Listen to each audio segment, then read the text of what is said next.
So what's up everyone, and welcome back to our channel in another tutorial.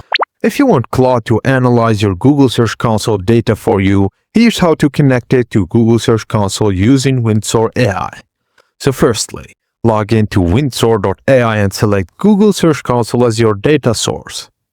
Connect your Google account and choose the Search Console property you want to Claude to analyze.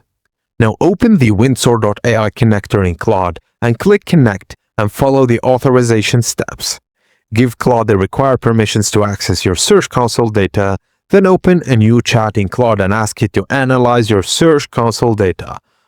Claude can then use the connected Search Console data to help analyze your rankings and performance.